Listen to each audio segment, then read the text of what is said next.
नमस्कार सांगमाने आज आस देखा छतु तरकारी।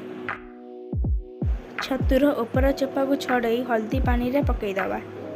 देखते एवं मसला प्रस्तुत कर सोरिष लंका पेस्ट एवं पियाज रसुण अदा पेस्ट। एवं कड़े बसई तादेह किसी तेल देदेवा और छतु को पकईदवा। एवं छतु को भल भाव में भाजीदवा।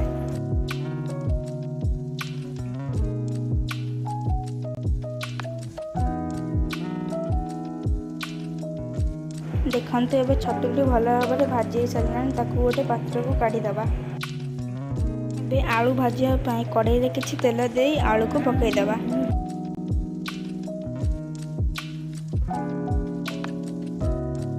देखते एवं आलूटी भाजी सारा गोटे पात्र को काढ़ीदवा। एवं कड़े में किसी तेल दे जीरा और पियाज पकई भल भाव में गोलैदवा।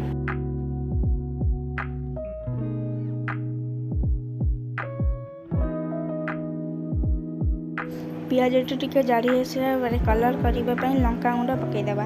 ताको भल भाव में गोलैदवा।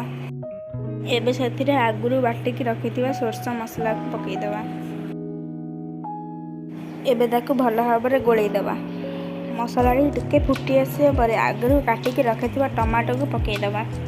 एबे ताको भल भाव में गोलैदवा।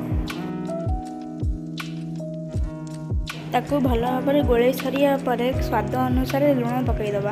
लुण को भल भाव में गोलई सारिया पर आगुरी भाजिकी रखि आलू को पकईदवा। एबे ताकू भल भाव में गोलैदवा।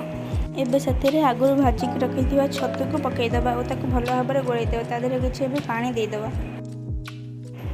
देखंतु एबे तरकारी हो सारिया पर आमे ताकू गोटे पात्र को काढ़ी देइछु।